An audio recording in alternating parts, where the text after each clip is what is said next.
to convey to you, and I feel like this video might run a little bit longer, mainly because the messages are a little bit convoluted. Okay, so I'm going to try my best, and while I'm doing that, we'll get the cards shuffled out for you for this month. So first of all,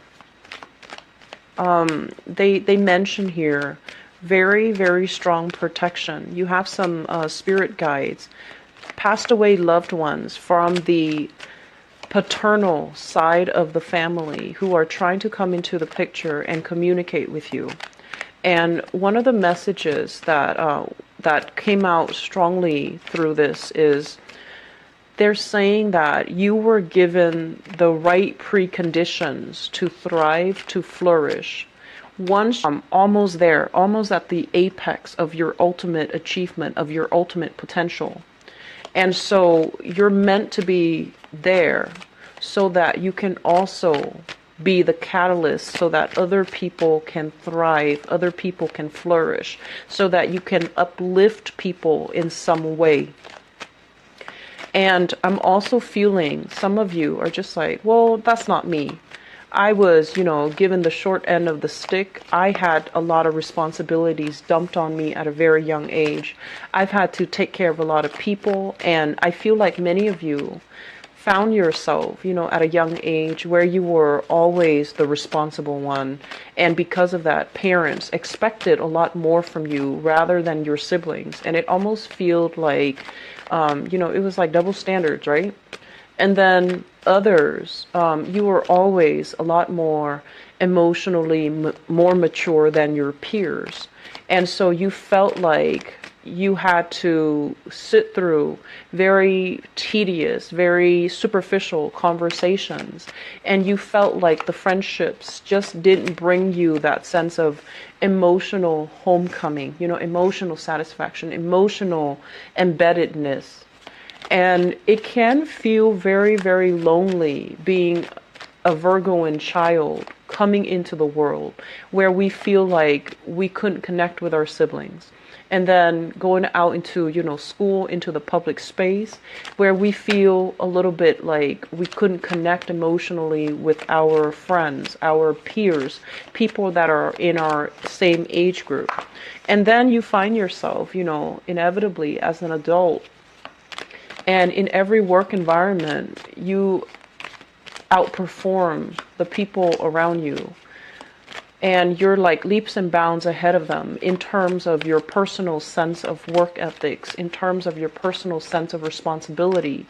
And you might see some people reneging on their responsibilities, but getting ahead in life, reneging on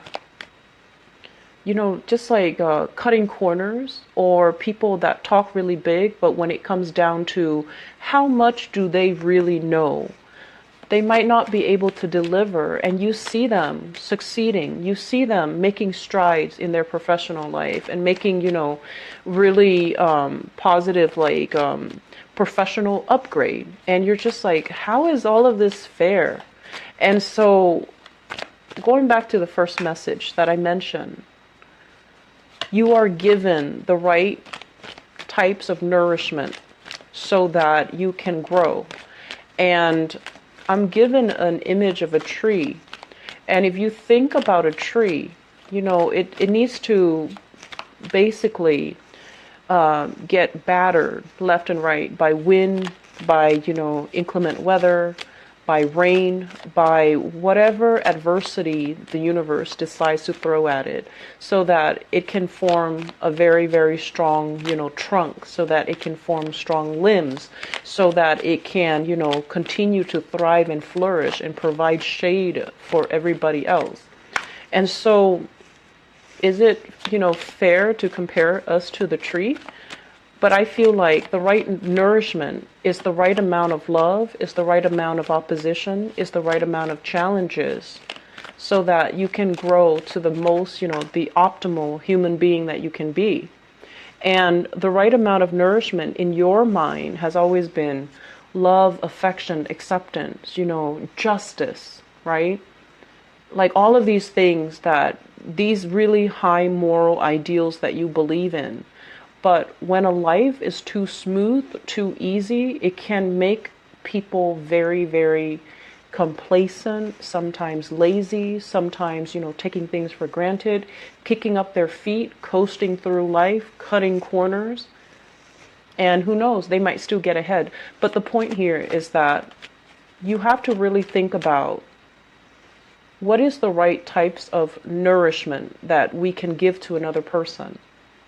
Is it all going to be a bed of roses where they have no problems in their life and hope that they won't come out complacent and lazy and, taking things for granted and feeling entitled? Or do we have to throw a little bit of opposition in the mix so that they can they can become somebody who is emotionally strong, physically strong as well, and someone who is able to, be resourceful because of some of the challenges they've had to deal with? Or they could, grow up in the face of opposition. It makes them, or it forces them to be a lot more clear-minded about what they believe in, defending their values, and standing up for integrity and honor, and all of those high moral ideals that you believe in. So, having said that, here's what I'm feeling. I'm sensing that this is a month where you kind of really look at, and really, really look at, where did I come from? What environment did I grow up in? And how has it made me the person that I am today?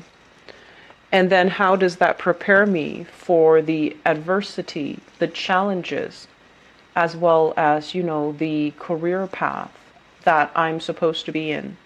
So when I did your reading, I felt like, that astrology wheel. And the fourth house, which is about family, your roots, it's a psychic house. It talks about our insecurities as well, because all of it is, we are ultimately byproducts of our environment, of our childhood conditioning. And then in the opposite spectrum, in the opposite, the polar axis of that is the 10th house, which is your career house, how you make yourself known in the world, how you portray yourself in public, how you want other people to perceive you. And so if there are sore spots in your family sector, you need to take care of them. Otherwise, you're going to spend the rest of your life trying to compensate. So for example, if, there was a very intense, lack of affection in the household, you're going to go through life in your 10th house, not really knowing, how to command, not really knowing how to achieve compassion and respect for the people that you lord over, or the people that work with you, or the people that work for you. There's also, elements of abuse of power. And then likewise, if you're in a home environment where there has been a lot of control and dominance, and I almost feel like they're saying here, ego conflicts and issues of dominance. If we take that energy into the public space, and if we haven't healed from that, and we take that into the public space, there is going to be tremendous abuse of power. So I want you to think about these things, okay? And then I'm going to go into the reading now. Think about those things, and we're going to talk about how everything ties in together, okay? So let me talk about you guys. First of all, we have here the Justice card. And I feel like this is not so much about, court cases, legal battles, or anything like that. I feel like it deals more with the way that you believe in justice, okay? I've worked really hard and I deserve this. The other person is cutting corners. They don't deserve a promotion. They don't deserve a pay increase. They don't really deserve, all the good things that are coming their way. So many of you, despite everything that you've been through, despite everything that I mentioned before, this sense of I'm a really good person. Why are bad things happening to me? Or why am I not getting recognized for the work that I do, for my skills, for my assets, for everything that I bring to the table. I feel like there is a sense here that they're reminding you, they're gently reminding you that you're seeing things from your own perspective. You don't know where the other person has been. So for you to say, or for one person to say, that person, they slack off and they don't really deserve it. I feel like maybe they deserve a little bit of leeway. So maybe they need this pay increase, this promotion, a lot more than you do. Maybe they have other things in their lives that are kind of like spiraling out of control. So they really need this one boost of self-esteem. Otherwise, their house of cards would crash. So I feel like it's really important for you guys to hang on, first of all, to these high moral ideals. But at the same time, do not be the person that makes these judgment about who is worth it and who is not. And especially do not turn this judgment, this criticism onto yourself, where you feel like, am I really worthy? Am I really deserving? Because I feel like there is a big element here about you feeling that way. Feeling like very exposed and very vulnerable, uncomfortable in your own skin, getting yourself into something that you're not emotionally or mentally prepared for. And then doubting your capabilities, doubting your skills. Am I going to float or am I going to sink? Am I going to be able to make it, or are other people going to laugh and mock and ridicule me?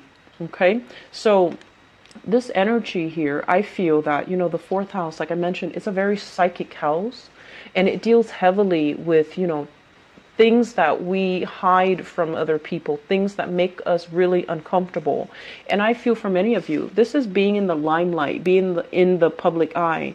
When you talk, a lot of people are going to be paying attention, being televised, being taken, having people taking pictures of you, and getting a lot of fame and recognition. And when it's in the reverse position, there's a sense about you where you are very, very private about your personal life. You don't want to, take on that Leo quality where you are hogging the stage or you are revealing too much about yourself. So I feel like there is a major fine line here about you guys coming in this month where you have to be, where you find yourself in this position where you really have to, hype up your skills. You have to really sell yourself, and you don't really know how, because your life is all about modesty.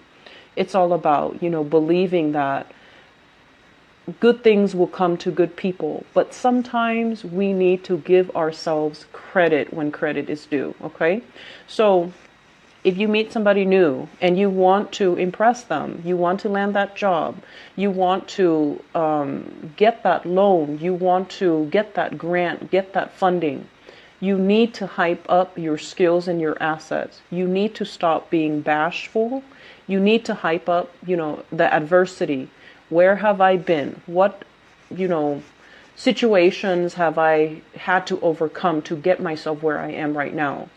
And how much determination I have because I've overcome so much adversity in my life. So do not shy away from everything that made you who you are. Do not shy away from disclosing your past, because in the process of disclosing your past, even if something is might have been very painful, I feel like it's a very healing process, and it will allow you some insight, some wisdom into why things had to happen the way that they happened. They happened because you needed to have that sense of adversity at that age so that it can shape you to be who you are today. So I honestly feel like, this is a month where if you don't believe in magic, if you don't believe in, everything happens for a reason, you're going to come third.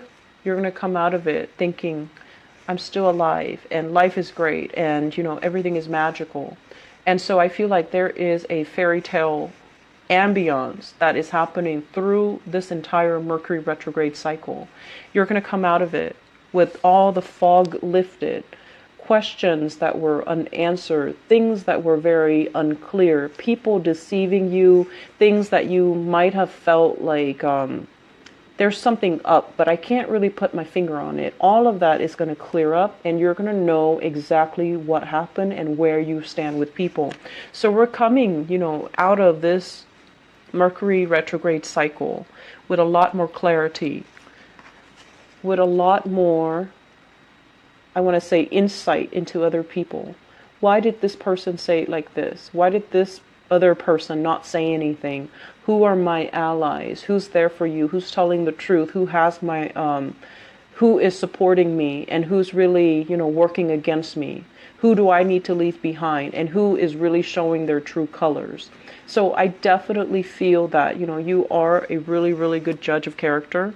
You do give people the benefit of the doubt, but I know that many of you are very good observers. You pick up nuances in social interactions. You pick up nonverbal cues from people when you interact with them. And you always have really strong intuition about people because you have an eye for detail. But a lot of the times, the self-doubt,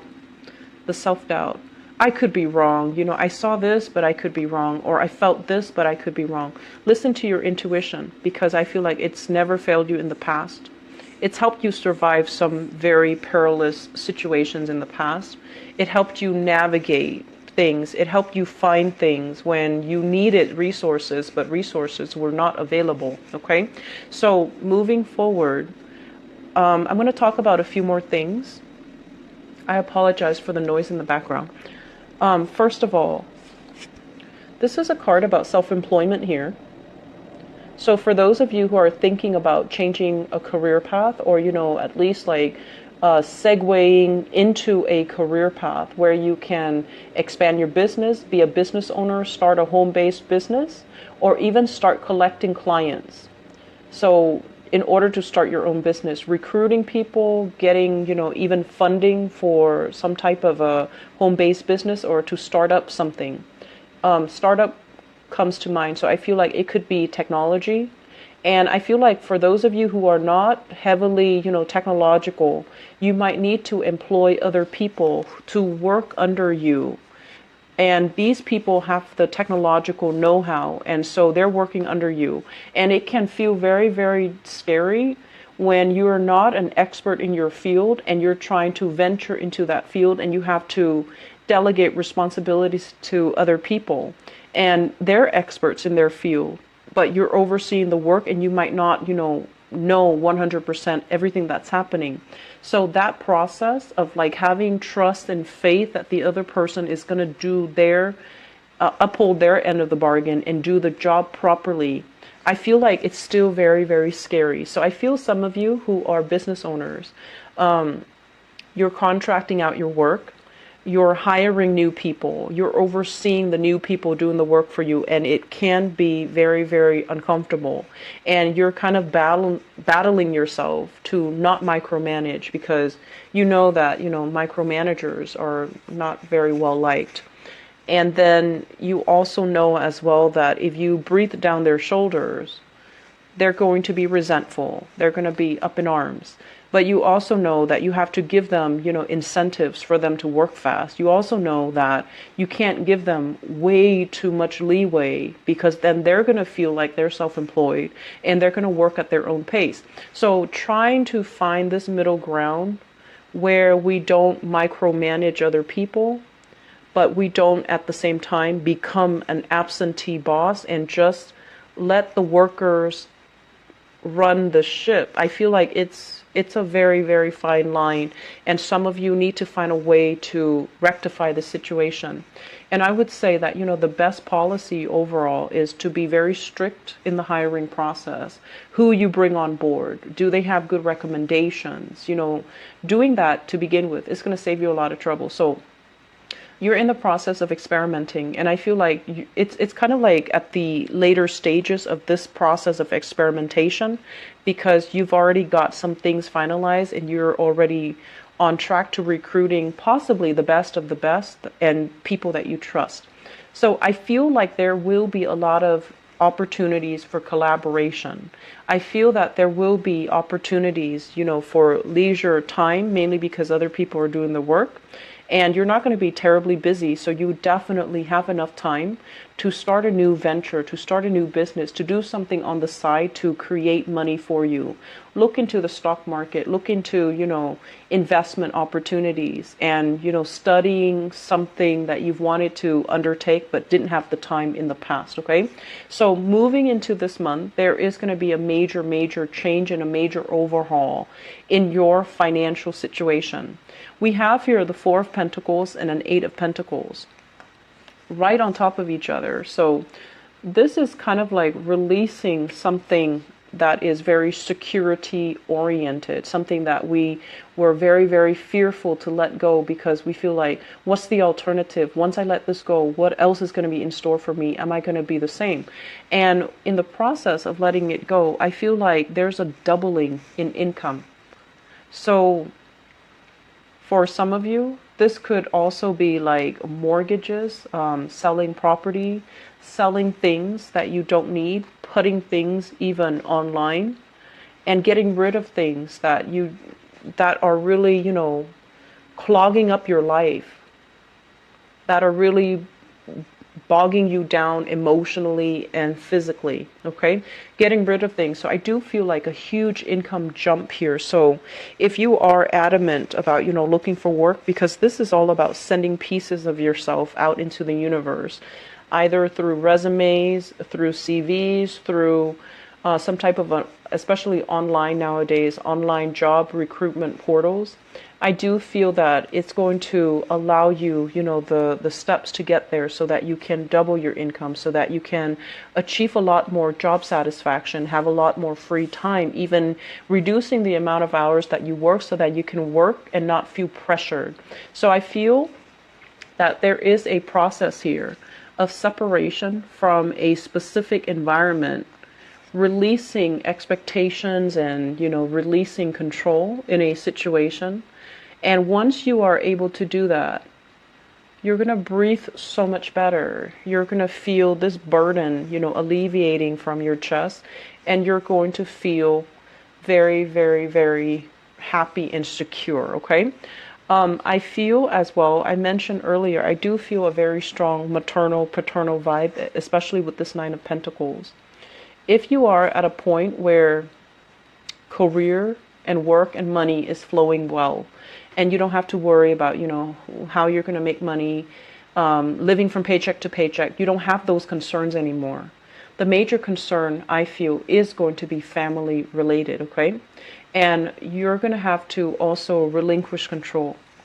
Don't be the one person that comes to everybody else's rescue. When they mess up, let the other person deal with the consequences, okay? This is how we teach accountability, and this is how we teach someone to understand actions and consequences. So this is a card kind of like, control.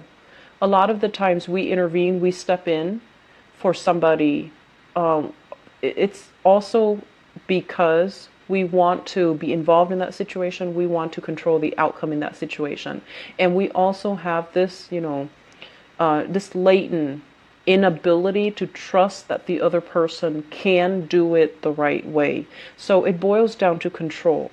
And once you relinquish that, once you let somebody, step up to the plate, take care of things when they go awry, so that they can work on their problem solving skills, so then they can work on critical thinking skills, so that they can learn to be self-sufficient and to be as well resourceful.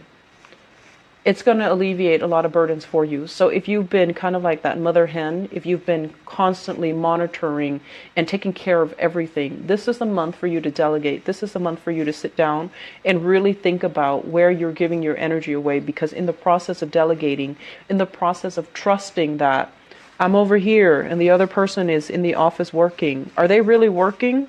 I feel like they're working. You can trust that they're working.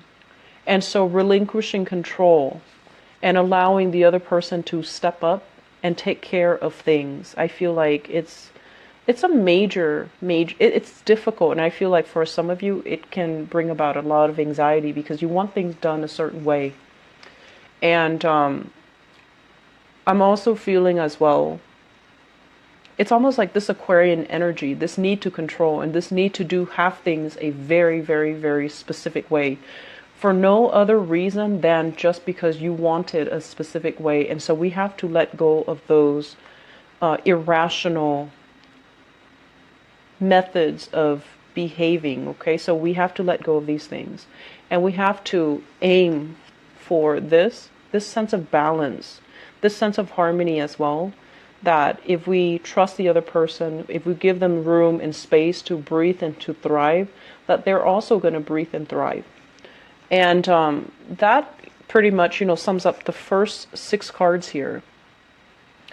The second part of this equation here is, it seems to me like in love relationship, there are options on the table. Okay, so we have here the Lovers in the reverse. And the Lovers in the reverse is usually a situation where there are too many people interfering in a love relationship.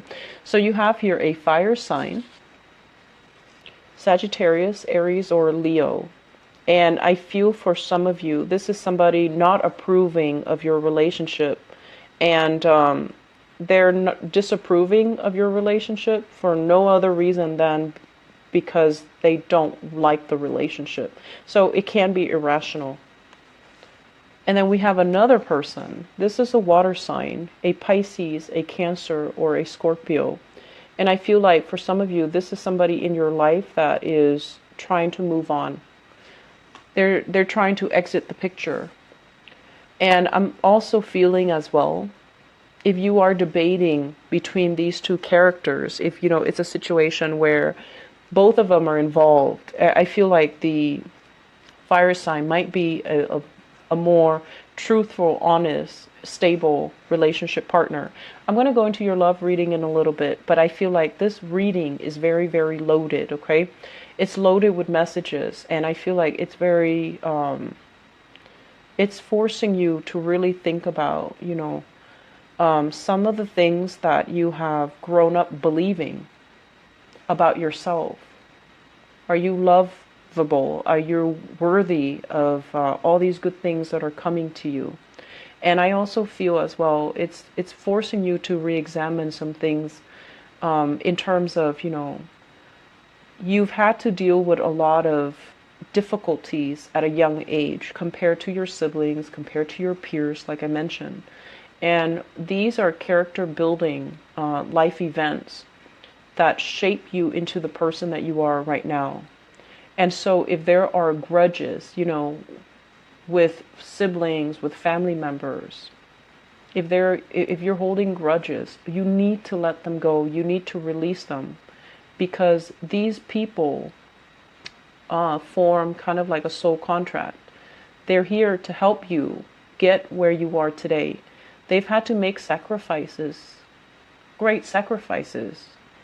And I also feel that they've had to make sacrifices in terms of not being in your good graces. Like, they've had to do things that even now you might not like them, you might not speak to them, but they have a soul contract with you to get you where you need to be.